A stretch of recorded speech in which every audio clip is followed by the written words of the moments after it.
What is Winner's Circle Inc.? This 2008 registered charity prepares children for the transition from primary to secondary school. Are parents involved? Yes, parents are sensitized about the important role they play in this process and their children's development. Winner's Circle Inc., helping you be a winner by making the right choice. All right, good evening, everyone. Welcome to session 3 of the 2023 Parent Webinar Series hosted by In the Winner's Circle Inc. and Camp Transition. My name is Jennifer Burrows, and I will be your host/MC for the evening. And it's so lovely to have you with us on this Saturday afternoon. Some people are still trickling in, and so we are still going to go ahead and get started nevertheless, but we would like to know who is in the room this evening. So if you could go ahead and drop your name in the chat and tell us either something that you are grateful for or where your child will be going to school this upcoming term on Monday. It's Monday. It approaches very, very soon. And so let us know where your child is going to school, where they will be returning to, or where they're entering secondary school for the first time.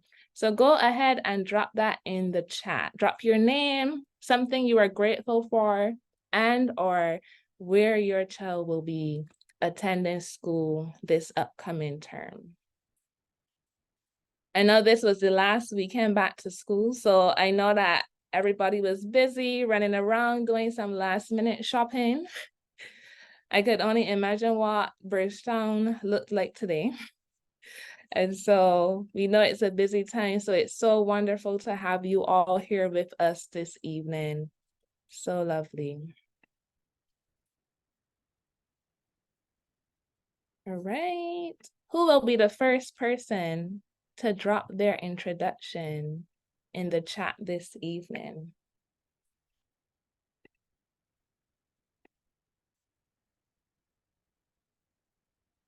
All right, good evening, Edna Golla. So lovely to have you. Good evening, Alicia Collymore. Her daughter will be attending the Christchurch Foundation School. Wonderful, congrats to her. Congratulations to her. Edna Golla says her daughter will be attending Parkinson Secondary. Congratulations, congratulations. Nilsa Armstrong Gibbons is grateful that they didn't have to go into Bridgetown today. Amen. And their son will be attending the Alexandra School. Congratulations to him. Good evening, Sherry-Ann. She's grateful for new beginnings, and her son will be attending St. Leonard's Boys. Congratulations to him. Good evening, Danielle. She is grateful for life, and her son will be entering St. Leonard's as well. Congratulations to him. Good evening, Jenny Belgrave. Her daughter will be heading into foundation as well. I am grateful for fans. Listen, it has been hot. I'm in the house and I'm still sweating before I even leave home. So I also share in that. I am also gratitude for fans. I'm grateful for fans as well. All right. Let me see.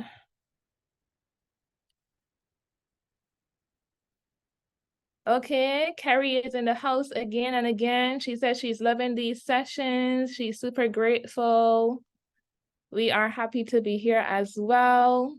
She said her son will be heading to University of Belle Plaine, the Alling School. Congratulations to him. Good evening, Wendy. And her daughter will be going to the View Fort Comprehensive Secondary School. Where are you located, Miss Wendy? Well, congratulations to her as well. And then good evening, Angela Paul. And her son will be attending an ECS. Where are you located? Drop your countries as well. St. Lucia, okay. Welcome. Good to have you. Your sisters and brothers across the sea, the Caribbean Sea, welcome you. All right, so Congratulations again to both you and your child or children. And we are going to go ahead and get started. But before we do that, I'm going to start us off with a word of prayer. So, Heavenly Father, we thank you for yet another day in the land of the living. We thank you for your goodness, your grace, your mercy, your love, and your compassion. Father, we thank you for organizing sessions like this, Father, so that your wisdom can flow into the home of every parent, so that you would give them the wisdom and the skills and the tools, so that they would be properly equipped and empowered to help their student, help their child, better support their child in navigating the respective academic stage that they are at. So, Lord, we thank you. We ask for smooth operations this evening, no technical difficulties, and we just give you honor, glory, and praise in Jesus' name. Amen and amen. All right, so welcome everyone. I know that persons were still trickling in, but welcome to session 3 of the 2023 Parent Webinar Series. It's so lovely to have you. The series is spearheaded by Winner Circle Inc. and Camp Transition, and it's all in the effort of equipping and empowering parents to better support their children at the different stages that they are at. So we welcome you this evening. Today's session is entitled Realities of Secondary School Life, What Parents Need to Know. And we have a phenomenal panel lined up for you. You will be hearing from a past student of the St. Michael's School who just recently came out of secondary school. You will be hearing from a parent herself who has a child in secondary school, and we will be hearing from a technology for development officer from UNICEF, who will be talking to us about managing digital relationships and internet safety. And so we have a grand lineup for you this evening, so make sure that you stay to the end. And if you can quickly text your friend and say hop on and send them the information, then we invite you to do just that. But before we begin, Madam Justice Barbara Cook-Aline, we welcome you this evening. And I'm turning it over to you so that you can go ahead and introduce yourself and tell us a bit about Winner Circle Inc. Thank you, Jennifer. I want to welcome everyone here this afternoon. As Jennifer said, this is our third series of the webinars. We're having 5 in all, and we're just glad to have you back. We'll be back again. And those who are coming today, we're glad to have you. Winner Circle focus is to assist children and parents transition to secondary school. It's not just the children's transition, but parents as well. We want to empower you by our seminars on parenting skills. Today's going to be a phenomenal one. You can get 3 different perspectives exactly of how it is in secondary school. And we have Mr. Beckles' expertise coming through the digital footprint that we're so concerned about with our young people. So I thank you for being here today, and I'm going to enjoy it as much as you are. Please ask your questions in the chat or otherwise. We want to engage with you and interact with you. So thank you for being here. All right. Thank you, Madam Justice, for your welcome and for telling us all about Winner Circle Inc. Okay, so we are going to jump right into today's session, and starting us off is Mr. Dimitri Hoyt. He is an 18-year-old undergraduate student of the University of the West Indies, Cave Hill, pursuing a bachelor's degree in law. He is a former student of the St. Michael's School and would have previously completed the 6th form program at the institution in July of 2023. Dimitri is also a singer and musician, and he has entered the Richard Stout Teen Talent Competition, and he became a finalist in 2018 and a semifinalist in 2019 and 2022. So without further ado, I pass it over to you, Dimitri. Thank you, Jennifer, and good afternoon to everyone here.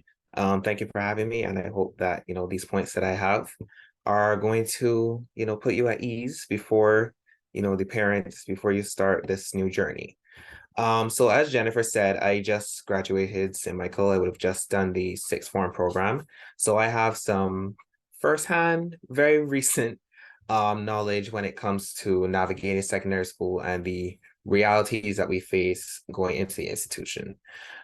So for parents, the first thing I want to say is, you are probably very anxious going into this new venture, and that is very fine. That is completely fine and understandable, because not only is your child going through such a big transition right now, but so are you, because you are going from being the parent of a primary school student to being the parent of a secondary school student. And those are two completely different things. And they come with a whole different list of demands that, you know, your child will need. So I think the first thing to do is to acknowledge the fact that you are going through this transition as well, and to give yourself that grace to make the transition easily, because you're not going to get it right off the bat. So I think it's important that you recognize that yourself, that you're going through the transition and not just your child. I would say that support is very, very, very necessary when going into this, because I can tell you firsthand that talking to my mom throughout all the years that I was in secondary school, just having those little conversations at the end of every day, it was very comforting, because, you know, it made me feel heard and it made me feel understood. And a lot of the times that's just what us as children need. We just need somebody to talk to. We just need somebody to, you know, hear our feelings and, you know, let us know that it's going to be okay. So I think talking to your child every day when they come home from school, asking them, how was your day? What did you do today? You know, just having that conversation can make a very big difference, because that makes them feel loved and that makes them feel heard. And like I said, sometimes that's simply all we need. All we need is a listening ear. So offering that support will be very, very integral to their not only their transition, but throughout their entire secondary school life. Time management. That is going to be very, very important, because your child is now moving from doing between 3 and 5 subjects in primary school. I can't remember how many exactly, but now they're going to be doing anywhere between 11 and 14. And that is a massive, massive jump in subject number, which means that the workload is only going to get harder and it's going to be heavier. So it's important that you stay on your child, especially during these first few years, to make sure that they stay on top of what they need to do. When they come home, ask them if they have any homework, and they might say no, because the teacher might not have assigned them homework that they need to hand in the next day or a couple of days later. However, it's important that you make sure that they study, because having all these subjects and having all of this material that they now need to learn, it's important that they keep up with it as often as possible, so they don't forget, and so they don't have to be cramming at the end of the school year for exams, because cramming never helps. So it's important that they make sure that they stay on top of the work and they study as often as they can, to make sure that the information is fresh, and so they don't forget anything, so that they can do very well when the time comes for exams or when they have a test that they need to do. Just making sure that they keep on top of their work is going to be very, very important. One reality that stuck out to me is the fact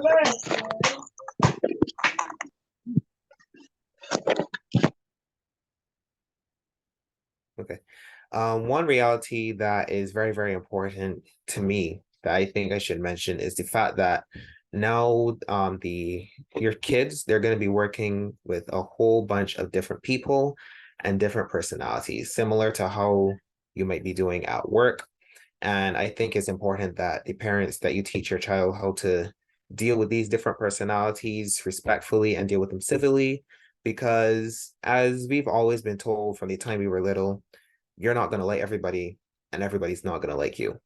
However, you're still going to have to work with some of these people. Like in first form, there are going to be a whole host of group projects that they're going to have to do. And there are going to be those people that, you know, don't pull their weight as they should. And there are going to be those people that are going to be slacking behind.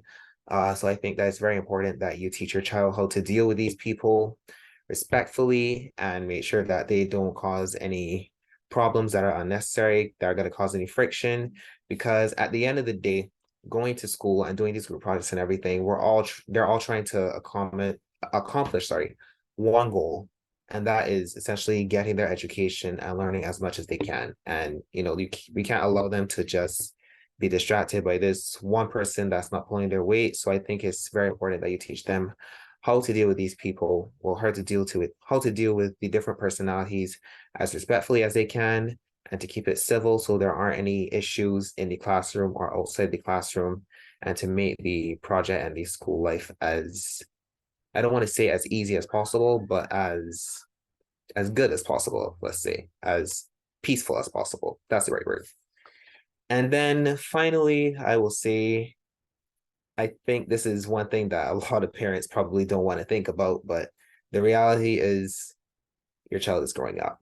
Your child is getting older, and they're going to be going through a whole lot of different things. And I think that giving them very gradual, not a full-on independence yet, but giving them gradual freedom and independence to start making their own decisions is going to be very important, especially going up in the levels of secondary school, because at the end of the day, they're going to have to learn to take responsibility for themselves, and they're going to have to learn how to be accountable for themselves and for their actions. So, you're going to have to trust them and trust that the morals that you have taught them over the many years you have instilled in them are still there. Trust us as a child, young adult still growing up. We listen. We might not look like we listen, but we do listen. I can tell you there are many pieces of advice that my mother would have given me that she probably thinks I was not listening to her at some point, but I was. And they definitely helped me navigate secondary school a lot better. So I think that that element of trust in your child is very important, to trust that everything you would have taught them and all the morals that you would have taught them are there. And essentially, you just need to know within yourself that what you've given them, the tools you've given them, the morals you've taught them, everything that you have given them is there, and that they will go out and use it in the world for good. And that's me. Essentially, this is it's not an easy transition. I can tell you that now. But I think seminars like this and these tips that you're going to get are going to be very, very helpful in making that transition a lot smoother, and making your child's secondary school life and your life as well as a new secondary school parent a lot easier and a lot less, I would say, stressful. Not having to think so much about, if my child is good, what's going on with my child. Having these tips and stuff will make it a lot more, it'll give you a little more breathing room as it relates to going through this new experience. Wow.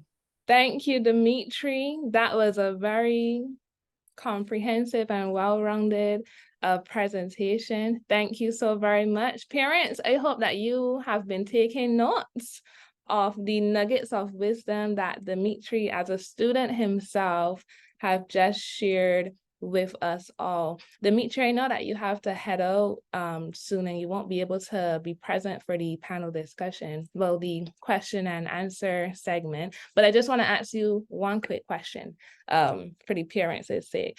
I know you mentioned how, the transition to secondary school is a big one. The workload is going to increase, and one of the points that you stressed on is the students need to be able to manage their time well. So my question to you is, one, how did you, as a student in secondary school, manage your time? How did you balance both studying and academics and the extracurricular activities and your own personal life? And then two, how can parents support their child to manage their time well? So how did you do it, and how can parents support their child to do that? Okay, so number one, how did I do it? One thing that I always did is whenever I got some sort of assignment or a reading or anything that I had to do, and even now in university, what I'm going to continue to do, I'm always going to write it down. I'm always going to put it in my phone or have some sort of reminder there for me. And, I'm always going to put a due date that's about 2-3 days before it's actually due, just to make sure that I'm not scrambling trying to put together something the day before or 2 days before. So I think that in particular, writing it down, having your own personal due dates is very helpful with time management, because you know what you need to do and you have that there, knowing, okay, I need to do this, so now I need to plan my schedule around this, because you're also going to have extracurricular activities. Like me, I was in the choir, I did cadets for a little bit, I was a peer supporter helping out this grant. And my personal life, obviously there's the music, and you have to relax at some point. Like sometimes you have to press pause and take a minute to breathe. So I think writing it down, setting your own personal due dates and stuff is going to be very important, so that you can plan your schedule around all that, and so that you can fit everything in without burning yourself out, because you don't want to burn out so early in the transition and so early in school. Like that's not going to be beneficial to anybody, especially yourself. Wonderful. And then what advice would you give to the parents? How can they support the child to manage their time well? Well, like I said, first of all, make sure that you stay on top of your child, making sure that they get some sort of studying done every day or as much as they can, even if it's just for, let's say, an hour every day, making sure that they are keeping their brains moving and keeping the information inside of them. I think that's very, very important. And I would say make a schedule, make a schedule for your child, and carve out different times when they're not in school where they could be studying, where they could be working on their extracurricular activities, where they could maybe watch some TV, game, do whatever. And it's important to have time frames in there, because you don't want that the gaming or the television or whatever, that it gets out of hand. Because I know for certain people, like once they start doing something, like for example, once they start playing video games and they say, I'm only going to do an hour, then it ends up 2 hours, 3 hours, maybe sometimes even 4 hours go by, and they're still playing the game, and they have completely messed up the schedule and the flow that they had going. So I think it's important that the parents stay on top of their children to make sure that they stay within those time frames, and also teach them to, keep those time frames themselves, because it's not all the time that the parents are going to be able to be on you. So I think starting from now, if you haven't already, make sure that you instill in your child how to know when to just shut off, know when to when you have something to do, make sure that you instill in them, okay, I know I have this to do, so let me do this for a certain amount of time, and then let me get to this to make sure that I can fit everything in. I think just instilling those values from an early age will definitely help as they get older and will have more stuff to do and more material to handle. Fantastic. Fantastic. Parents, I really, really hope that you were taking notes. He made some excellent points, and he's 18 years old doing amazing things in his different spheres of influence. So Dimitri, we thank you so much for being here. Thank you for sharing with us, and we truly appreciate it. I know you have to head out, so thank you again.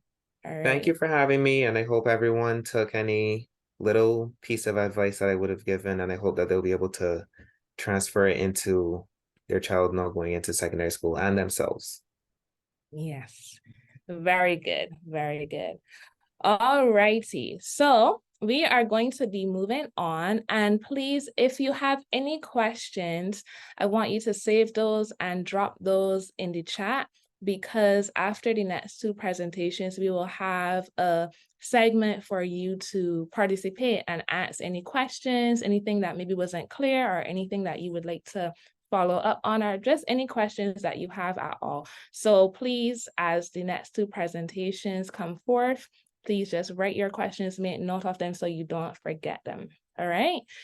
Okay, so our second presenter for the evening is Mrs. Keisha King-Ben. She is a wife and mother of 4 boys, ranging from 4 years to 12 years old.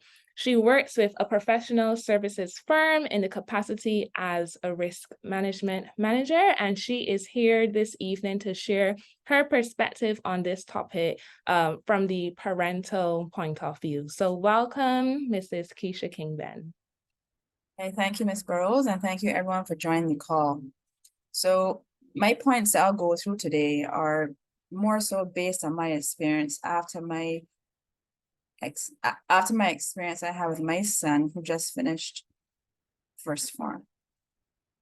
So during as I speak, I'll try and bring some live examples to help bring it home as to how you can relate to it. So first up, I'm thinking you have to know your child. So is your child driven to do homework or is your child maybe pushed to do homework? And you may have had a child who was very excited about their homework to come home in class 4, Then all of a sudden they're impacted by realizing that, you know what, there are 13 subjects. And then all of a sudden that IQ changes. So you have to keep understanding how your child evolves as they enter into that new classroom next week, Monday. No, for me, my son was not a driver for every subject that he had. So my husband and I had to recognize, well, we need to help him in geography or in civics or for sure French and Spanish. Math and English, he probably could hold his own, but you still had to be sure to understand what was done. And, you know, after you've made so much effort in class for and helping them do their homework and making sure they're settled and getting that subject area covered, don't leave them now in first form to see how they will survive. You can't just watch them. Don't want to watch them sink, because when you realize something is happening, it'd be too late to reel them back in. So you got to keep in touch with your child consistently. All right, so as you're going to first form now, I know it's going to be hard because it was hard for me, where you would like to review your child's work on a weekly basis. You get their exercise book and the notes they wrote, what books they use. And when you start opening those books, you will see incomplete work, you will see incorrect spelling, but you will see the topics that have been taught for the week in that class. And really and truly in first form, you're not going to have these series of notes that you really can't flip through easily to see what's going on, but understand what they're doing. And you take the timetable and you cross-reference it to the exercise book, and you understand, oh, well, teacher wasn't here today, or they came today, or they sent a substitute teacher today, or they had a test today, and the list will go on. And that's how you would build that relationship with your child to understand what happened at school today or what happened for the week. That being said, now you have to encourage them to get a homework book. So I gave my son a homework book, but I came home empty almost every day. He would tell me, I wrote my homework in the exercise book of the subject, but yet would forget where he wrote it. And then we're scrambling the night before to get homework completed. So that's why I tell you, check back on work on a weekly basis. So you would capture all those assignments to make sure they're handed in on time, and you would know when they're due. And maybe you'll find a creative way, whether it is you want to get a whiteboard and you write the homework up on your whiteboard, so we know that everyone understands what's homework due and is all handed in on time and is handed in with a proper quality and is handed in how teacher expects it to be handed in. Now, as you, okay, right, that's that point. Next one. So as you go on now, you want to try and make your child have goals. So yes, the goal would have been to, in the past, you know, make sure you complete all your homework, but now we can step it up now because you're going to first form now.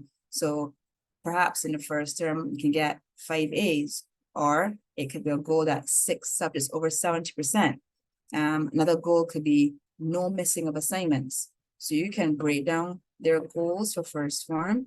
I know some will attain all of them, but you know, you still should experience, let them understand you should set goals so that you're not pushed around in terms of just going to school and don't know why you're there. So setting goals would be useful when your child enters that first form. Now, you can make contact with other parents in the classroom. So for me, we had, in my son's class, we had a WhatsApp chat, but that was structured very well for us. So you got to see who the parents were in the chat. And then once you got to meet other parents, you could message them on the site to understand, well, did you have homework in a certain area, or is there a test tomorrow? But the point is you build a camaraderie outside the classroom just to make sure to understand if your child is coping, because something could have happened to your child in the classroom and your child never told you. But another parent, so the child was talking to that parent and the parent would pass on that info to you. And that happened to me once when my son came and told me about another child in the classroom and they had cried a particular day. And I told the parent, well, don't say that my son said, but you can query as to what happened. And that's how this other parent and myself, how we built our relationship. We keep in contact with each other. whether it's sending homework, sending notes, and just keeping each other abreast of what's going on in your school. And I'll be honest, there be maybe some instances where there's a group project that was sent out that no child in the group has started, but you may need to connect with a parent to help the other members in the group to start the group project. So it is very useful to make contact with another parent in the classroom. Now, we know that your child is getting older, and well, mine is 12 now, and your child will probably be 11 at this age going to first one. So you gotta teach them some sort of responsibility as well. And yes, you may have a Google Classroom, and yes, the teacher may send notes, but not every teacher may send notes. So you're gonna make sure they have notes. So again, it's gonna go back to on a weekly basis, check back in with your child. If you do it daily, is perfect. But understand what was taught in the classroom, which exercises were done in class, from which book, which page number in the book, and what was read in the class. So perhaps you can just have a short conversation with the topic to make it become more real life and they'll become more interested. So you gotta teach your child responsibility in small snippets, and that is one of them that you can do. Coming out of that, now you can create a study timetable. So for me, it was hard initially how to get that done. I couldn't understand how to even start formulating one. Then it came to me that you will see on your child's timetable that there's some subjects that only happen once a week, and there's as a double period, and there's some subjects that will happen probably 3 times a week. So how I configured it, is my version of it, is that the ones that were like only once a week, that could appear on your timetable, probably more on your study timetable, probably more on weekends, possibly, all depending on the workload. But the ones that came more frequently, they probably appeared 2 or 3 times on the study timetable. All right. And then I only allotted 15 minutes per subject. That was me, 15 minutes. Because I realized that if you were able to use the study timetable during the week, you would be able to reread those notes before the next class, so that you're not lost in the class and you will understand, and you can ask better questions in the class, so that teacher can see that you're participating, not that you're going to overrun the class and ask 16 questions and then everybody gets fed up with you. Right? So the timetable can be made on that, and I have put 3 subjects on evenings. So 15 to 20 minutes for each subject, and then you can still do additional homework. It's not going to be perfect, but at least when your child says, oh, I have no homework, your comeback response is, oh, but you have a study timetable, and you can go back and follow that. Now, yes, we're talking about academics, but you also got to understand, well, what other extracurricular activities you have at school that your child can attend, whether it's the health club or debating club, cadets, cricket, athletics. Find something. It will help your child to integrate into the school life a little easier. But at the same time, please know that when they go into other groups, yes, there'll be some element of negative behavior, but yes, I know you don't want that. Again, you will still talk to your child to understand what's going on in there. But it'll be still good to then, once they're in that sport, that they can still develop, whether it's at school or even out of school, you can be able to transition some of these skills they use in that sport as motivation tactics to apply into academics.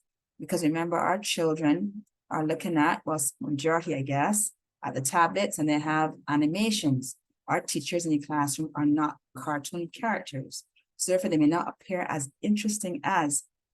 So for me, my son is into cricket. And I told him, well, the same how you focus whilst you're in the batting position, the same how you keep that focus, can you keep that focus whilst in the classroom with the teacher? So you're not distracted by persons who talk next to you, or people who may exhibit negative behavior that you may want to conform and do the same thing. So you can use those skills being used outside of school as via the extracurricular activities to transition into the academics and see how we can best motivate your child to keep focused. It will be hard, but you got to start somewhere. All right. So as I mentioned, you will want your child to join that after school activity. And it's interesting, just last week, so my son was having cricket practice after school during the weeks in vacation. So this week, a fifth former said, you cannot cram for your exams. So to my son, that was a light bulb in his head, and I smiled when he said it, because clearly he needed to hear that from somebody else outside his home to tell him that he should not cram for his exams. So I just smiled at the fact that he understood that. So I hope that for second form, I see a change in behavior because he has heard that comment made from a fifth former, because now that comment has stuck with him, and he came home and we're talking about what's cramming and how you should approach your exams and your tests. So I hope that was a fulfilling moment for him, that he would change for a second form. So we'll see. All right. Another point is get to know some of your child's classmates. So if you're able to pick your child after school, everyone may not be able to, because some may catch the bus home. But at least when you see your child talking to someone, you say, oh, so who's that child? What's their child's name? What they're into? And you start to get to understand what's really happening in your child's life and in their new environment. And then you'll probably even get to know what challenges when you bloom in your child, because they're just talking and some things come out, right? So you just want them to talk and hear them talk so you can pull out things and even delve into it a little better. Okay, so my son, for him, he would have come from a school where each child would have paid him individual attention. So now that he's in first form now, well, first form gone, you know, he had a difficult time understanding why certain teachers behave differently. They were not the same. They were not like his teacher in class 4.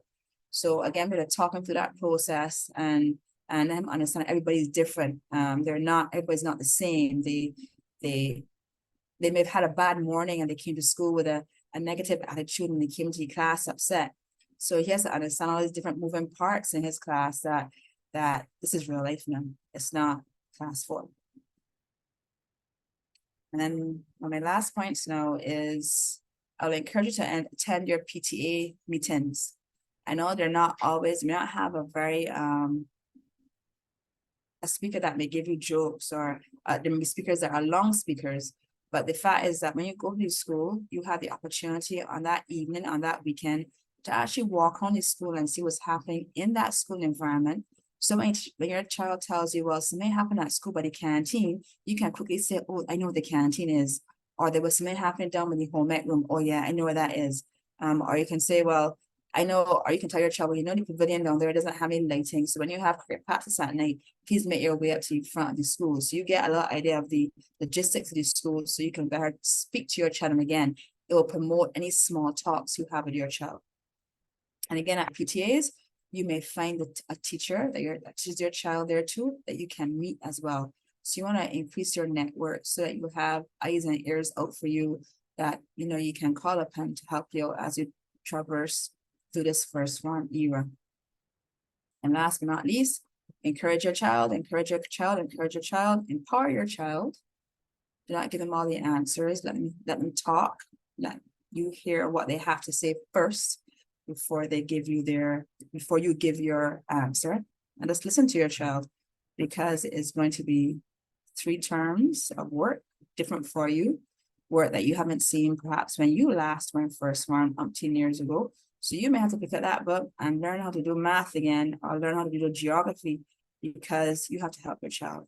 You cannot let them sink. And those are my final words. Don't let your child sink in first form. That's it. Wonderful. Don't let your child sink in first form. Great. Thank you so much, Mrs. Kingben, for sharing the parental perspective with us, and we will be coming back to you in the Q&A segment. Yes, but thank you so very much. All right, so moving on to our third speaker for the evening, and he is Mr. Maurice Beckles. He is a seasoned technology professional with over 18 years of diverse experience in the field of information and communication technology. He is recognized for his profound expertise in leveraging technology to drive innovation and deliver impactful solutions. Maurice's academic journey includes a bachelor's degree in computer science and a master's degree in international management, the latter earned with distinction from the prestigious University of the West Indies. Throughout his illustrious career, Maurice has traversed various industry verticals, leaving an indelible mark in each. His footprint can be traced through manufacturing, education, retail, and the international development sector. This rich and diverse background has equipped him with a unique perspective and the ability to adapt technology to the specific needs and challenges of different sectors. Maurice's commitment to professional development is evident through his collection of international certifications from industry giants such as Microsoft, IBM, Red Hat, and Apple. These certifications serve as a testament to his continuous pursuit of excellence and staying at the forefront of technological advancements. As a Technology for Development Officer, Maurice is a beacon of innovation in humanitarian contexts, where he excels in designing and implementing scalable technology solutions that create a positive impact, especially for children and young people. His dedication to youth empowerment goes beyond the professional realm. Maurice is the visionary behind the UE Computer Science Society that bridges the gap between classroom learning and real-world experience for students. Through this initiative, he has committed to the nurture of future generations of tech leaders and change makers. Currently, Mr. Beckles holds the position of Technology Development Officer at UNICEF Eastern Caribbean. In this role, he leverages digital technology to enhance operational efficiency and provides technical expertise for the design and execution of development projects. His work directly contributes to UNICEF's mission of improving the lives of children and young people in the Eastern Caribbean region. Maurice's passion for technology, coupled with his unwavering commitment to humanitarian causes and youth empowerment, makes him a compelling speaker and a driving force in the ever-evolving landscape of ICT. His presentations are not only informative, but also inspirational as he shares his insights and experiences, motivating others to harness the power of technology for positive change. So without further ado, welcome, Mr. Beckles. So good to have you. Thank you. And, it's really great to be here and to hear the previous speakers. I was very impressed with the young man that spoke, and my colleague, Mrs. King Ben, who actually went to university with me. I was actually making some notes because even though my own child is only 6, it was a very insightful presentation, and I really appreciate being here. So let's get down to business. Firstly, I really want to say thank you to the organizers. I think this is a really great initiative, and I do hope it continues, especially when I am at that nexus myself. I would be happy to be sitting in one of these sessions to learn some more. I also want to say thanks to Mrs. Grant, who invited me. I really see her commitment to the children, and she's an asset to the St. Michael School. So what's my goal today? I have a pretty dense presentation. It's like one of those sports bars. It's going to be a little thick, but I'm really hoping that we can capture as much information as possible, and if possible, then we can look at some concrete examples during the Q&A. I have 3 primary goals. 1, to provide you with a basic understanding of the architecture, and the risks and the opportunities with your kids using the internet. To ensure that you leave with a plan of how you can support your children to safely and securely use the internet and digital devices. And then also to provide you with some ideas of getting the conversation started and resources that you can use to support, raising informed digital citizens. Because as you know, your children will be increasingly using the internet as they get older. So let's get started. So the first thing that you need to know is that you are not alone. There are many great resources out there to help. One of those is called the Talk Checklist, and it was developed by the Internet Watch Foundation, which is, a first step towards broaching this subject with your child. And it's very easy to remember. It's talk. And the first one is easy, is the easiest. Talk to your child about online sexual abuse, about things that happen on the internet, have the conversation. That's something that you would have realized the previous speakers would have mentioned numerous times, having the conversation with your child and listening to their concerns. You want to, agree to some basic ground rules about the way you use technology as a family, so that children don't think, mommy and daddy are pushing this on me, they're telling me to do this. No, we do this together as a family. L, learn about the platforms and the apps that your children love and take an interest in their online life. And then finally, K, know how to use the tools, the apps, and settings that can help you to keep your children safe online. Now, why is this important? I give you 2 quotes that I found very, very useful in my presentations. One, the first one is, parents are often unaware of the online backdoors into their homes, which are leaving their children vulnerable. And this is from the CEO of the same Internet Watch Foundation. So just remember, there are many online backdoors into your home, and you need to be aware of these. The second quote is, children teach us that parents don't need to be omniscient, right? They need to be present and willing to learn from every moment, So just being present, having conversations with your child, listening to them goes an extremely long way of building a relationship of trust, which is foundational to their ability to think logically, to communicate, to navigate digital unknowns, because you won't always be there when they're surfing the internet or using their devices. And you will have to create that nurturing environment for this to happen. So let's make sure that you are caught up on a few terms. Let's look at a few terms that will help you to start to understand the context, the architecture of this online world, and in particular, some of the challenges that your children face. Some of you may know these terms already, but there may be a few that you are unfamiliar with, and I'll go through them a little quickly, because I'm also going to share this PowerPoint presentation with the organizers so that they can share it with you afterwards and you can go through it, Google terms, etc. So the first one is the darknet. The darknet is like a hidden part of the internet where people can go online without easily being seen. They use these special tools to keep their identity hidden, and what they do is private. Some people use it for illegal activity, and it's a bit like a secret internet within the internet. And as many of you would know, your children often know how to use devices better than you. And getting into these tools, going on to the darknet out of curiosity, is a major vector for online abuse and for challenges. And this is something that you don't need to be an expert, but you need to have enough knowledge to advise your children accordingly. And if something goes wrong, know where to go to get help. Cyberbullying, I know most of you will be familiar with that, so I won't go into that one too deep. Revenge porn. This is one that we tend not to think about because these situations are not often made public. But this is where someone shares intimate or private pictures or videos of another person without their permission.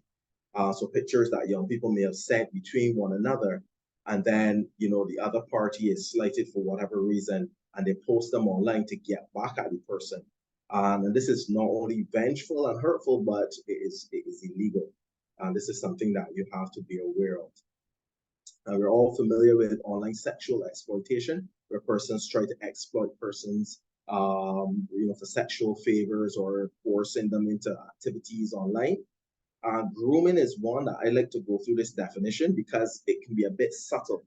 And grooming in particular refers to actions taken by an adult, but it can also be by minors, but primarily by an adult with the intent to establish a trusting and emotional connection with a minor, typically for the purpose of engaging in sexual exploitation or abuse. Grooming often involves manipulative tactics, emphasis on manipulative tactics, such as building a fake persona, gaining the trust of a minor, and then gradually introducing inappropriate or sexual content into the interaction. The ultimate goal is then often to make the minor feel comfortable enough to engage in a sexual activity or to meet the person, to meet in person, right? So you have to be, watching out for these subtle changes in behavior, persons that they're chatting with online, and I'll go through that a bit more in a few more slides. Deepfake, some of you may have heard of, but this is essentially the use of advanced artificial intelligence to create or manipulate images or put persons essentially in videos or compromising positions that they never were in.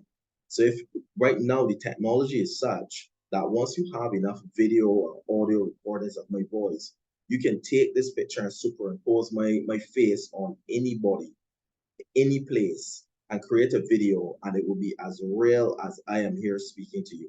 And this is something that you have to be mindful of, especially when it comes to fake news and these sort of things that your children may be exposed to online. And they would say to you, well, you know, I saw this on the internet, or this person said this, but it wasn't necessarily true. Online challenges is one that parents also have to be able to navigate, particularly with children at this nexus transitioning into secondary school, you know, that 11 to 18 demographic. And it tends to refer to trends or activities that circulate on the internet. And typically these are circulated on social media platforms where individuals would participate in a specific task or activity. And often they will challenge others to do the same. So I did the challenge and I'm now challenging you to do it. And these challenges can vary widely in nature and purpose. And they can range from harmless, which is fine and entertaining, activities to potentially dangerous and harmless ones. For example, some of you may have known of the Tide Pod Challenge, where young people were eating Tide Pods and challenging others to do it, and many of them had to be hospitalized. And then there was one called the choking game, where you would suffocate yourself to the point of passing out, and then when you revive, the body goes through a natural high. And young people were doing that as a challenge, but of course, it's extremely dangerous, and persons actually died. So these are things that you need to be aware of. You know, listen to your children's conversations, and you know, keep your ears pricked for these sort of things. There are also other issues that come up online, for example, gambling on video games. Now with the introduction of advanced AI like ChatGPT, sometimes children will use it to do their homework assignments. ChatGPT, some of you may not be aware, but you can easily Google it. It's an online AI system. And what happens is that you can literally tell ChatGPT, write me a 500-word essay on the history of Barbados, the Arawaks, and the Caribs, and hit enter and get that essay in a number of less than 2 or 3 seconds. And it's very hard, especially without additional technology, to be able to tell when someone is using these tools online. But of course, it's a huge loss because the child doesn't learn anything when they use these tools. There are issues such as cyber stalking, of course, malware and viruses that can get onto the systems. And then, for example, you maybe allow your child to use your tablet, and they go on an unauthorized site which has malware. The malware is installed on the tablet, but your credit card details on the tablet. And they scrape your credit card details from the tablet. And then next month you see, you know, 50 charges for big screen TVs in Miami. And you're wondering, how did this happen? Because viruses got on the device. So it's another vector you have to be aware of. There's also issues of privacy and identity theft. Thankfully, these are not that big in our region at the moment, but we still have to be careful. And then clickjacking. Clickjacking is where you try to get persons to click on something you wouldn't normally click on. So many times you will go online and you see these big flashing banners say click here, or you know, click download or whatever. But when you click on that, you have no idea of what is the code running behind that button. And it's very important that you are careful as you're browsing the internet. So how do we keep our children safe online? You know, there are all of these challenges there. There are all of these things we need to look out for. What can we do? Well, let's start with a few basics. The first one is to put safeguarding at the center of all you do, right? That is the core, safeguarding, both online and offline. Personal safety, online safety. You know, spend time with your children online as they use the internet. You know, as they get older, you know, they're going to have more assignments to do. They're going to have to do research. They're going to have to print documents.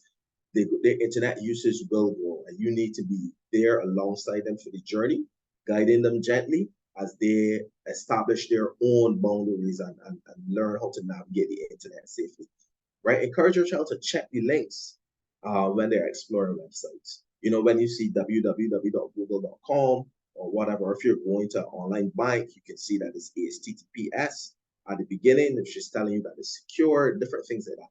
You know, just ask some questions. You know, are you sure where you're going? Is this the website you intended to go to? Is there anything odd about this link or website? And what other websites does it link to? So, for example, you click on a website to go to find out about photosynthesis, but it's offering you to download free games. You know, these are things that, you know, they raise your, you know, as the youngsters say, your spider senses. And you start to then examine them a little bit more carefully. Ask your child to look at pictures critically. You know, when persons share pictures on social media, ask them, you know, is these different pictures, you know, these 5 or 6 pictures, where they're from, where's the place, is there a date connected, is there any way for me to verify if this thing that they're purporting is true, right? And empower your children to ask those questions. You know, when they do ask those questions, don't shut them down. Encourage them to ask those questions, right? So that they can verify and receive feedback on, you know, if there's anything that they're not sure about. There are lots of websites that often look genuine, but may be public mask for risky or harmful content. So there are ways, as you go through, you get accustomed to seeing if something looks genuine or if it's something that may be challenging or that you don't want your child to be getting into. Once again, can't underscore enough, promoting open communication, working with your child to develop, you know, an online code of conduct. You know, ask them questions to learn, you know, what's going on? What are you working on? You know, they may mention to you an event that happened. How did it start? Who was involved? You know, and get more information. You know, and finally, make sure your child understands that this should only be contacted by known adults that you as the parent have agreed to. So, you know, if, you know, a random stranger, you know, reaches out to them, hi, this is your neighbor from down the road. Why are you talking to me? You need to speak to my parents, right? And there are a few background points that we can consider to strengthen how you do this with your children. You know, firstly, once again, you're always thinking, how do I support my child? I had a great colleague, he's from South Africa. He gave me the analogy that parenting is like the sport of curling. So in curling is that you normally see at the Olympics where there's this huge curl iron and the 2 players go in front and they scrub the ice to get the curl to go where it wants to go. Now to the curl, it's just simply sliding down the path of least resistance. And that's your child. They think that they're sliding down the path of least resistance.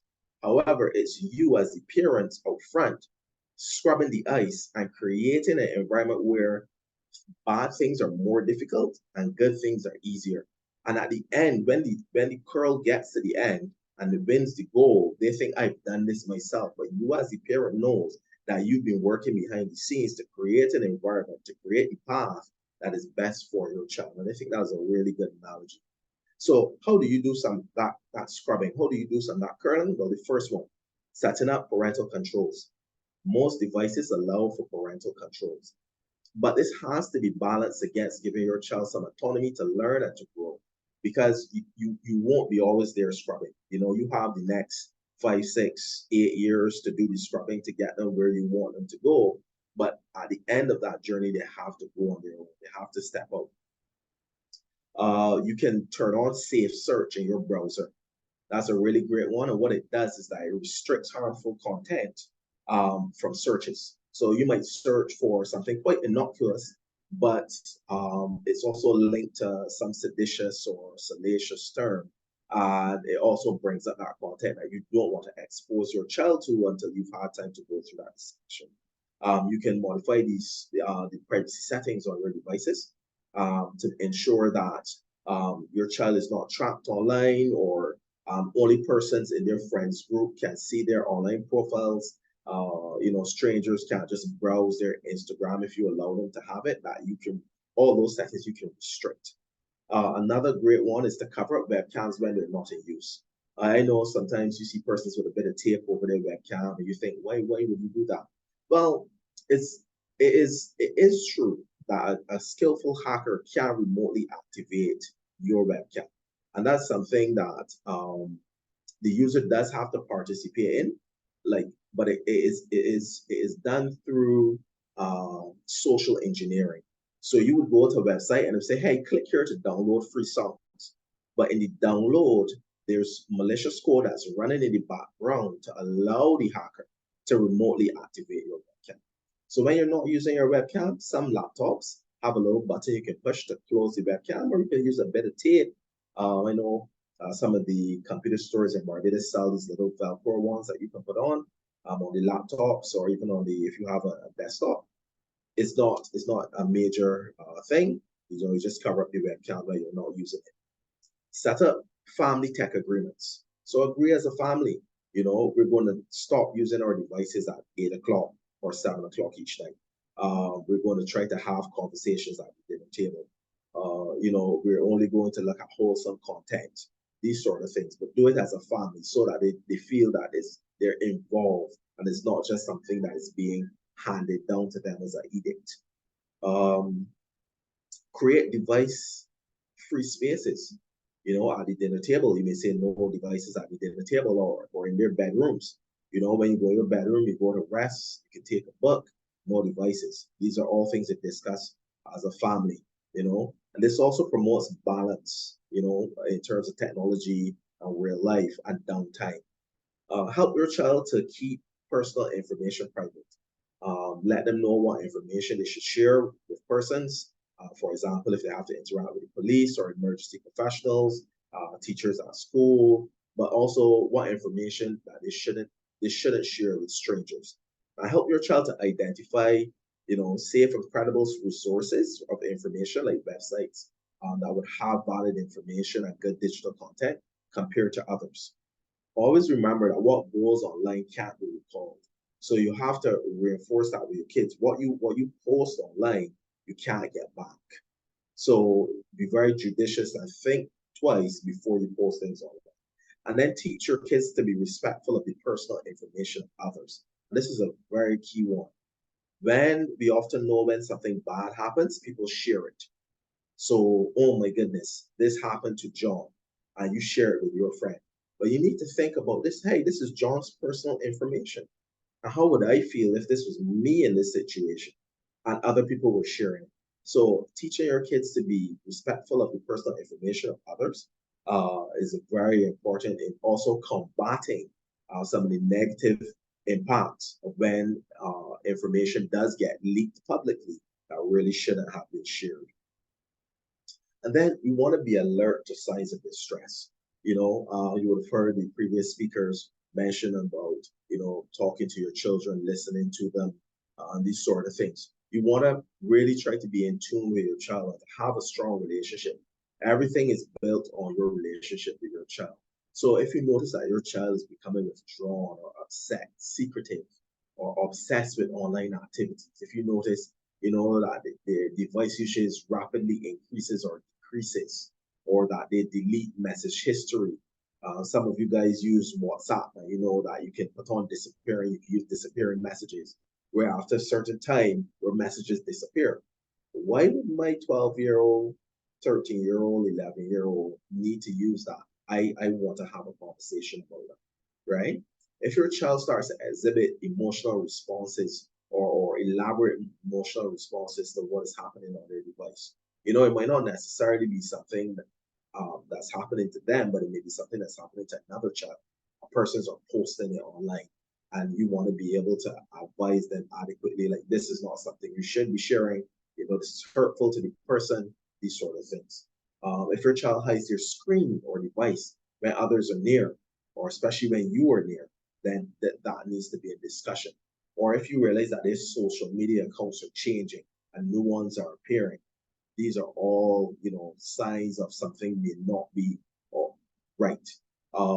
If your child starts, these are some of the more egregious ones, but if your child now starts to avoid social situations, even those that they enjoyed in the past, they don't want to go with their friends anymore, they don't want to play football anymore, then these are all signs that you need to start digging a little bit deeper and asking your child, like, what is going on, how are you doing, or leveraging the peer network that Mrs. King Ben was mentioning to start to do your research and find out what's going on with your child. And then in particular, if your child becomes withdrawn and depressed or loses interest in people and activities, then sometimes it goes as far as where you need to start looking at medical intervention, because they may be extremely depressed because of some horrific event that happened online, but you may not know about it because you were not involved in their online life. So it all goes back to that relationship that strong relationship you need to have with your child. So we've spoken a bit about a lot of the challenges. Now, here are some great resources. Once again, as I started out by saying, you're not alone. It's not all doom and gloom. There are great resources to help.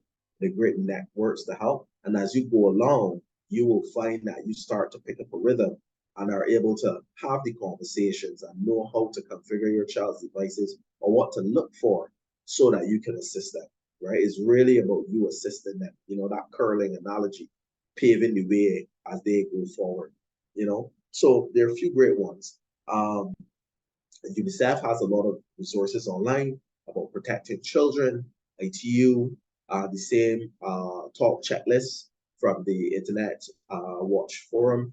There is the BARC parental control app. And what that does is that it allows you to remotely configure and monitor your child's device. But that is a paid solution. Free solutions are available for Android. There's the Google Family Link. And each of these items on this page is a link. So when you get the PowerPoint presentation or the PDF, once you click on it, it will take you to the resource online.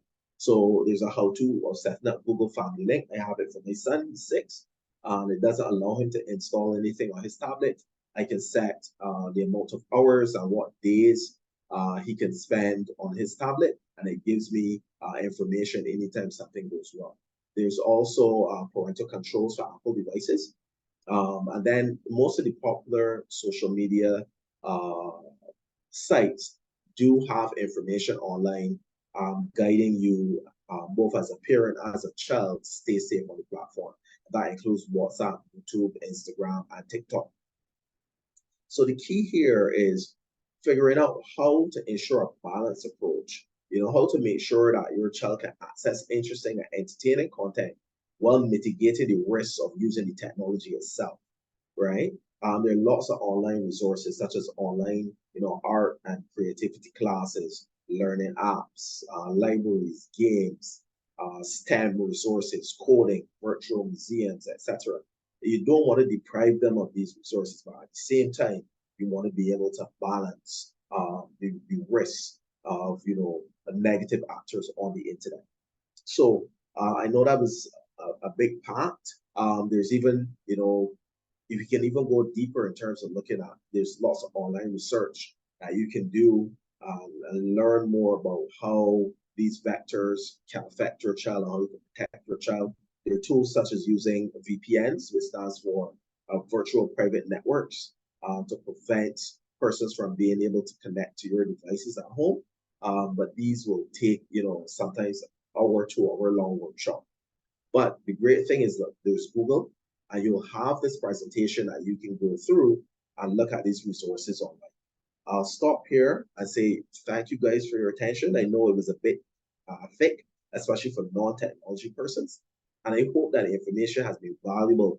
It can act as a springboard, really, because you're not going to be an expert today, but that it can act as a springboard to help you to have greater communication with your child in general, but specifically to support them in navigating the online digital world in a safe and productive manner.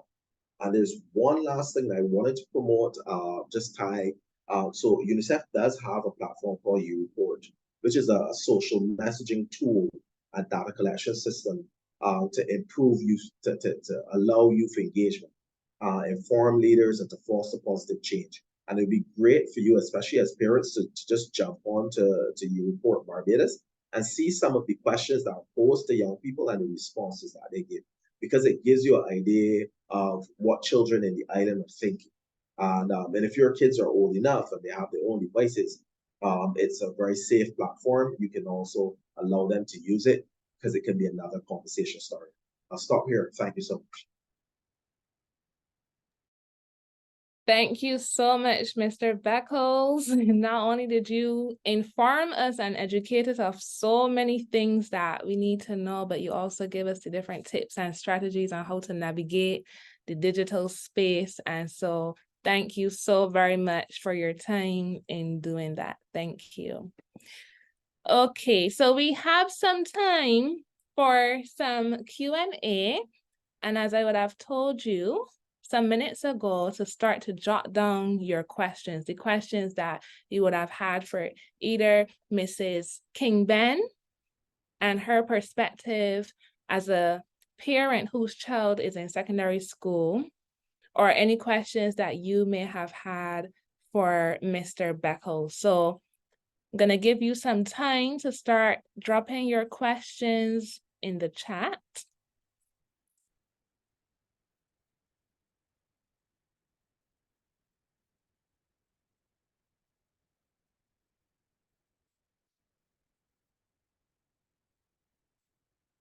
Okay, Miss Nilsa Armstrong has raised her hand. You can go ahead and unmute yourself and answer your question. Go ahead. Hi, good evening. My question is for Mr. Beckles.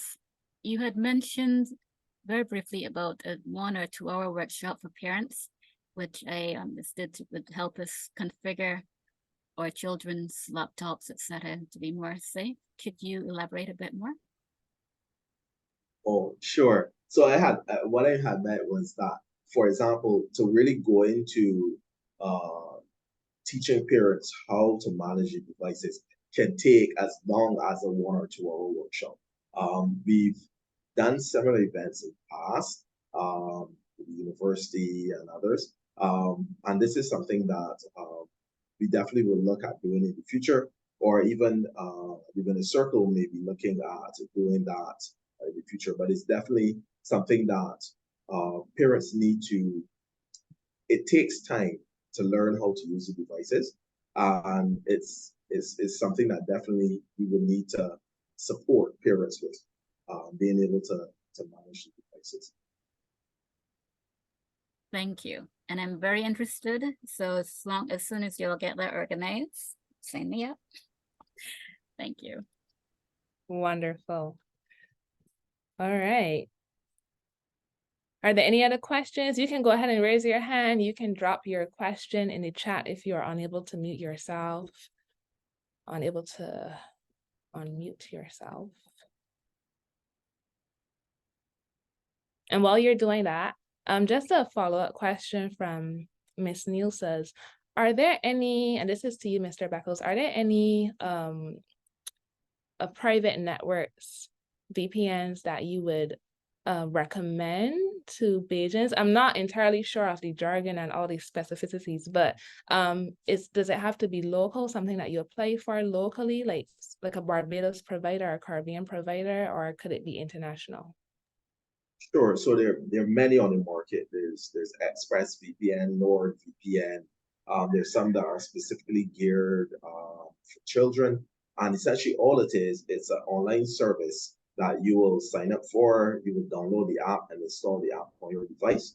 And what that does is that it masks your private IP address. So normally right now, as I am connected to the internet, someone can trace directly back to my computer because every device on the internet has a unique ID number.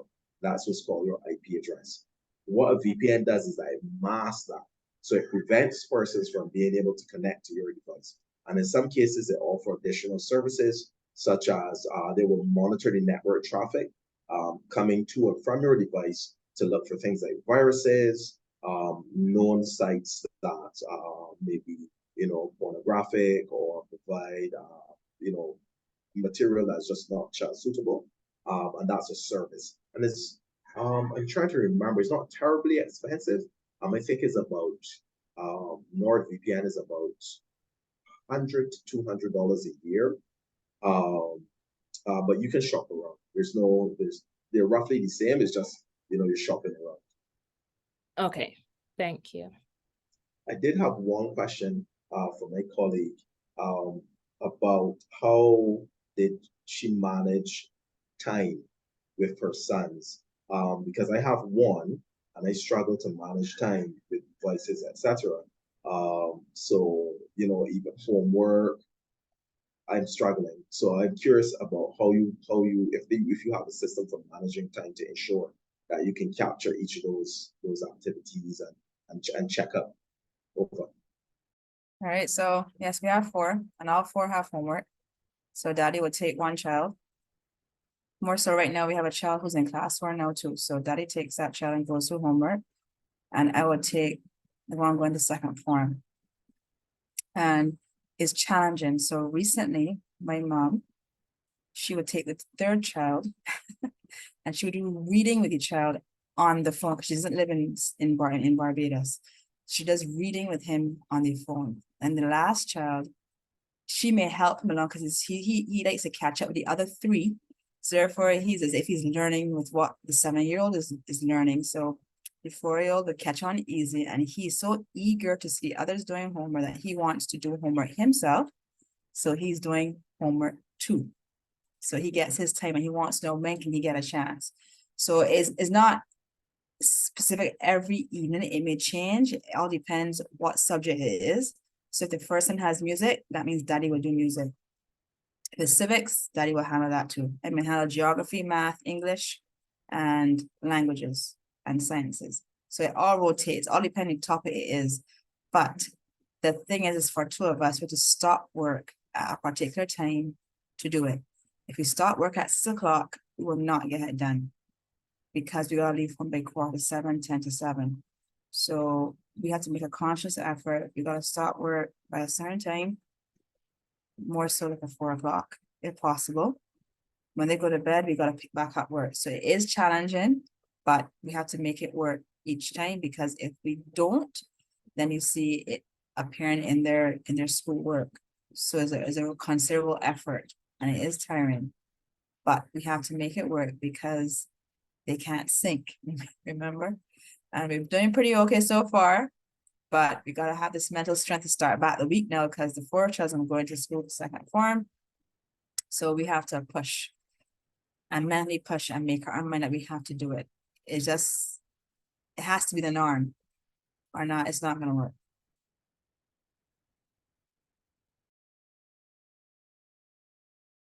Fantastic. All right, any other questions?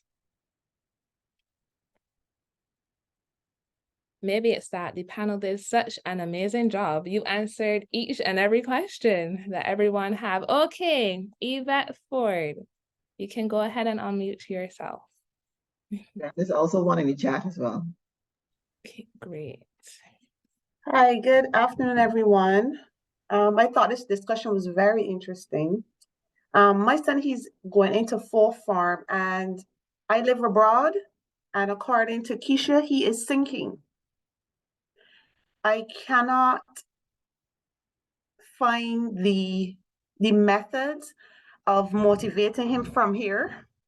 He does not have that support as when I was at home, and I'm struggling with this. Do you have any suggestions of how possibly I can, when I come home, I'll give you an example. I came home and we set our plans, and it was like 4 subjects over 70, and his grades actually came up. He didn't meet the requirement, but his grades came up. After that, I came back to work and struggle all over again. So anybody got any suggestions for a person who is doing this remotely? I tried the time, to help him with his homework, but the motivation from him, I guess is just not there. And support, like how you mentioned the grandmother and the aunt, but I don't really have that. So anybody got any suggestions, basically? Mrs. Kingman, would you take the lead on that? It's tough, I know. Yeah, that's a tough one. I mean, just your presence not being there alone could be just a huge factor for him. And I guess you will have to deal with that on that end. Yes. Other than that, it's your constant check-ins and I believe, if it's possible and how you work, if you have set times every day that you can check in with him, And if you stay on the phone for 3 hours, you stay on your phone for 3 hours, as hard as that is. I don't Mhm. know what technology equipment he has that he can stay with you too. Whether it's not using, even taking pictures of homework, taking pictures of textbook, and you Right, reading. we did that. We did that. Yeah. When I came home and I came back, we continued that. But then the second term, it just went. It wasn't as consistent. And I tried to get him to do a timetable, a study timetable, so that he could not be cramming at the end. Mhm. But there's I know you need to build your support, and someone else has to be your eyes and your ears as well. mm, You can only do so much at nighttime at that hour, but you don't know who else he's interacting with. You don't know right. what else people are telling him. So you will have to find that proper, positive external support who can be your eyes and ears. And it'd be more than one person too. And it could be when you come back home is to meet with a teacher personally. who That's a can good idea. give you that insight. Who can and being honest, even when I go to school, I make sure I say even hello to the auxiliary staff Mhm, and the guard. I mean, they're the only ones who see all the naughty stuff, maybe. Can I mhm. be honest? And that's your connection, who can say, oh, you know, they can look out for your son, or you know, when they're on that basketball court or wherever they are in evenings. Is this and attaching yourself to even the guidance counselor as well. But you need to have that eye and that ear there, because there's something else, some other push factor, some other pull factor that's causing him to sink, and you're Yeah. not there to And relieve. I'm not there. I know, and I You're know not that's a there. big Yeah, factor. I know, but you Hands know, you down. can't always get, if you can't, I know you may not be able to help it right now, but that's your back end. Yeah. Thank you for that. I like that. I will try that idea, going to the school and making connections. Thank you. No problem. Wonderful. All right, there was a question in chat, and I know Mr. Beckles, you answered it, but for the sake of everyone just being aware of the answer, the question was, I have found that even when I put on parental controls or safe search on YouTube, there are still some videos purporting to be for kids that are not, especially when it comes in an animated form.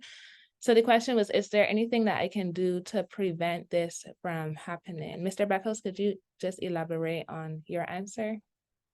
Sure, no worries at all. Yes, and that underscores the core issue with the internet, where there may be persons with nefarious purposes at hand that will create content that they know is not for children, but have it tagged and present it as such. And it's very difficult for a computer algorithm to be able to determine those subtle nuances between what's genuinely child-friendly information and what's not. So in some cases, I myself, I don't allow my son to use even YouTube Kids. What I do is I create specific playlists.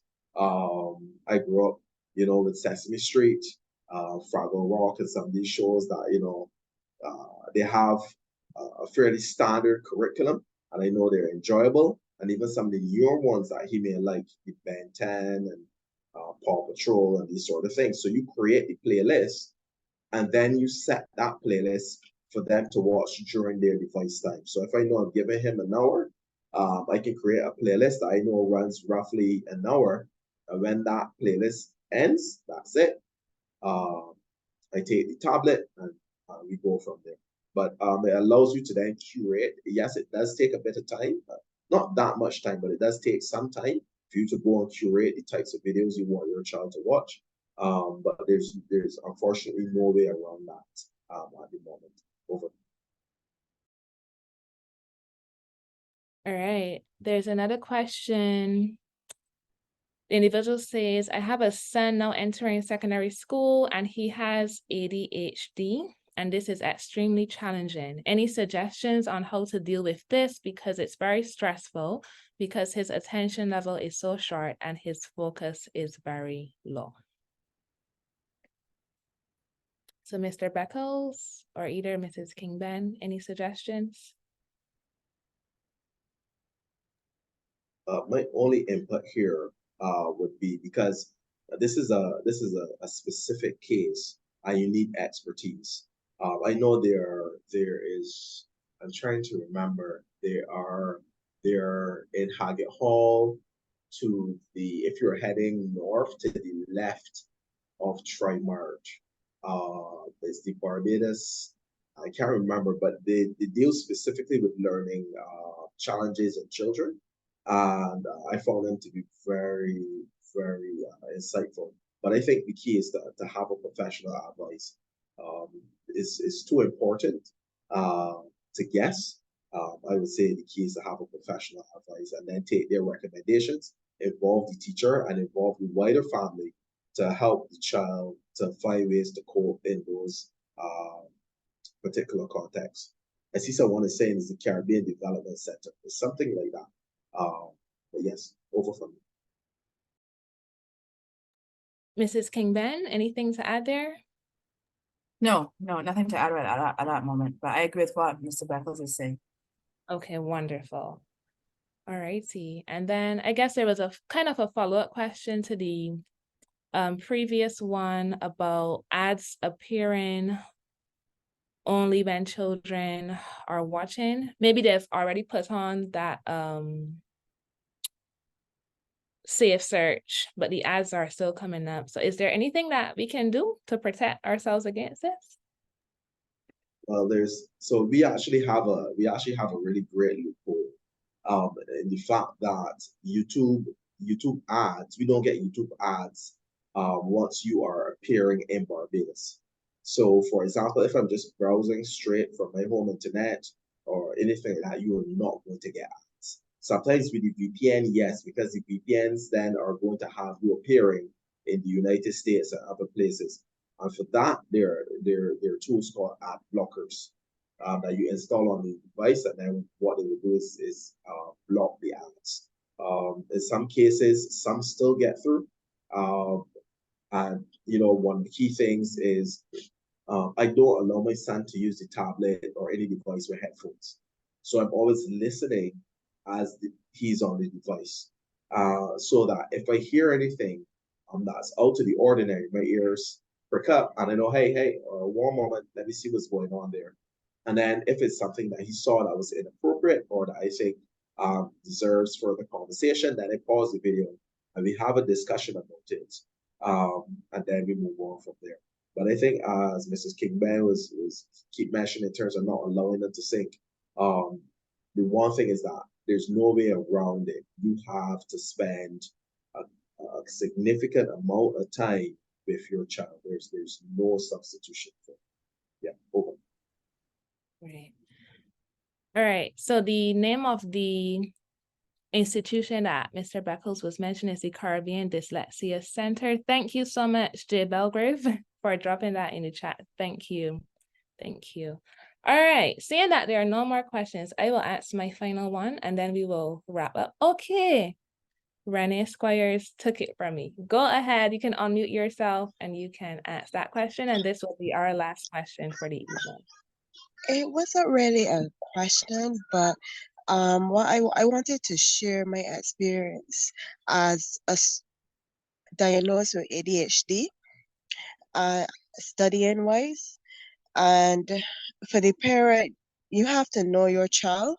Because for me, my mom had to know about me and how I can function and how to focus in class, and also me as an individual learning how I can learn, whether it's writing down the notes, trying to focus, take short breaks in between, and engaging my teachers as well. My mom would have engaged my teachers while I was at school to let them know, okay, well, my daughter have ADHD, and at times this is how she learned, this is her learning style.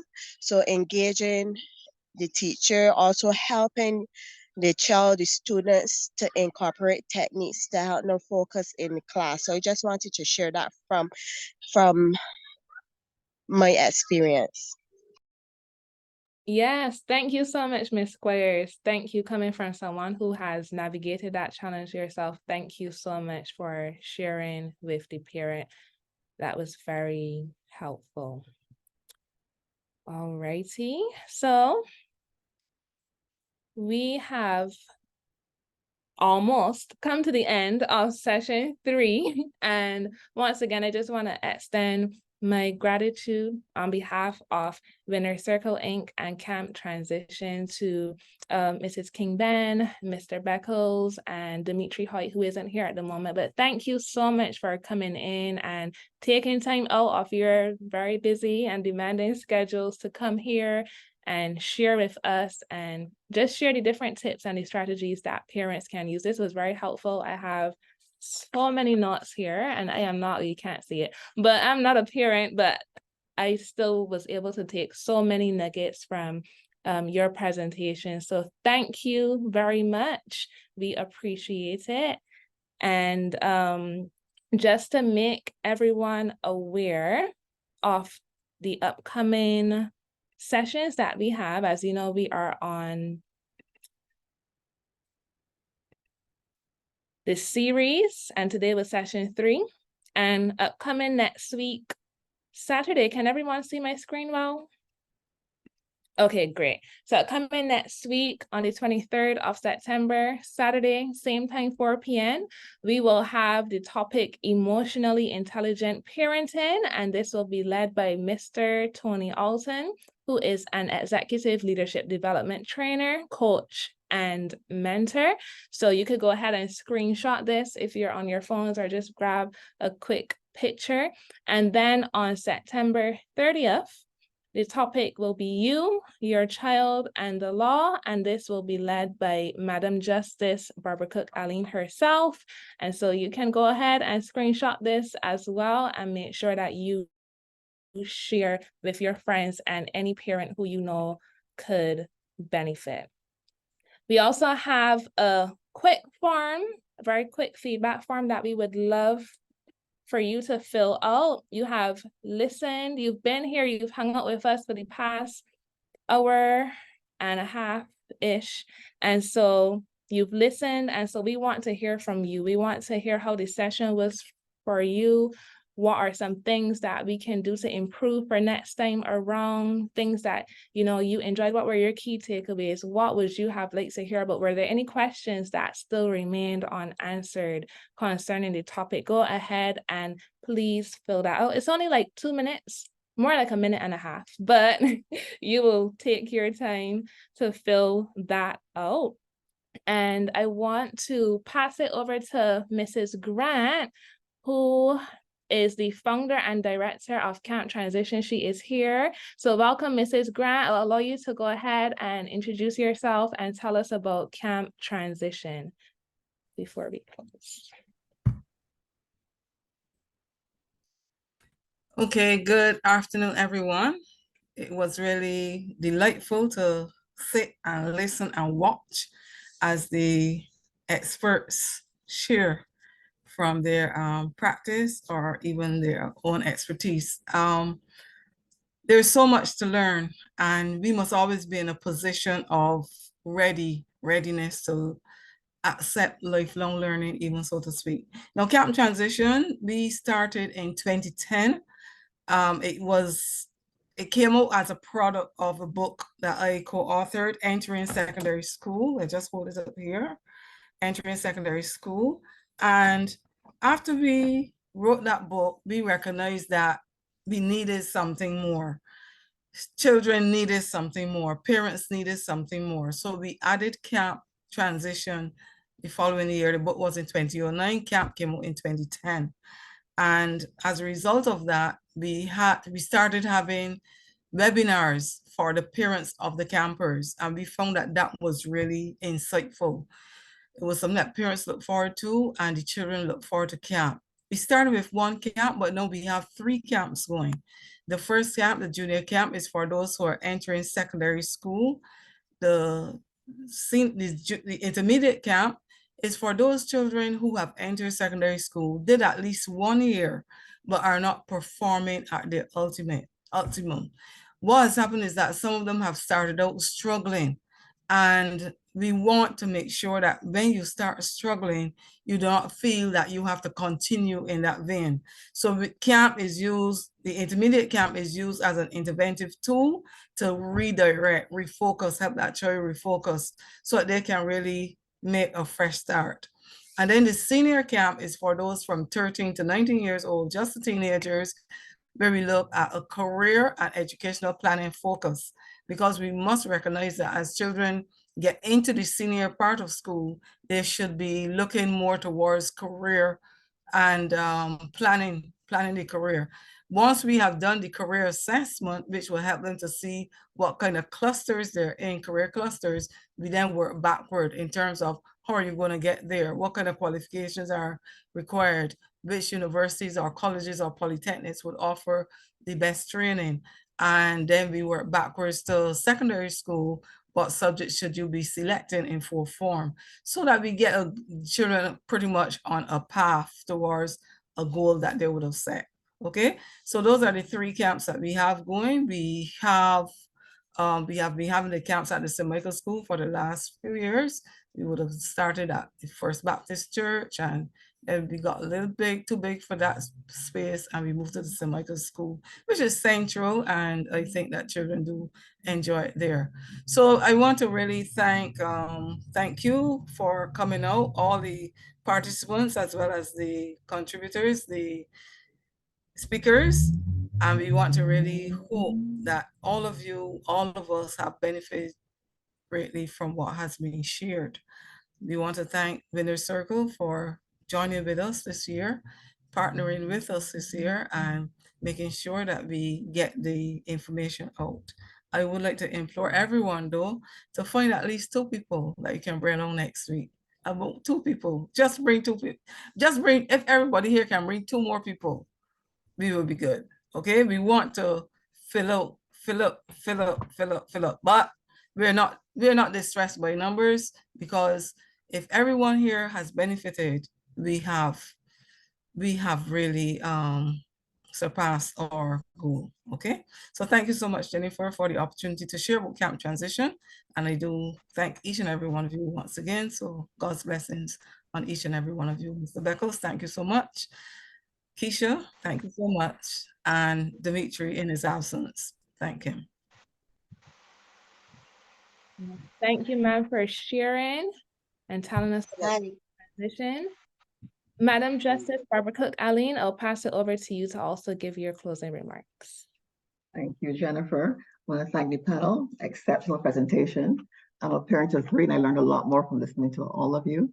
I like Dimitri's idea of how to be a parent during the time when you're at secondary school. Ms. King Ben, I really enjoy the ideas of how you can get them to study with the timetable. Your support system is phenomenal, I must say, first of all. Help you get through that. With those little ones and boys are active. Mr. Beckles brought a new light to me on cyber, and I really appreciated that and what he said to us. I'm going to hold on to his promise to share his slides with us so I can actually, digest that a bit more. So thank you all for being here. It's great to actually partner with Camp Transition this year, and we continue to do it, I hope, next year as well. And please, as Ms. Grant said, join us again next week and bring someone, and that includes our panel as well to come back next week as well to join us as well. So thank you all for being here today so much. Thank you, Madam Justice. All right, so we have come to the end of session 3. Please, we would love for you to go ahead and fill out this form. I just dropped it in the chat once again. Thank you, Mrs. Grant. Thank you, Madam Justice, for having sessions like these and creating this space for persons to come in and share and learn as well and be empowered and be equipped. Thank you, Mr. Beckles again. Thank you, Mrs. King Ben once again, and Dimitri for coming in.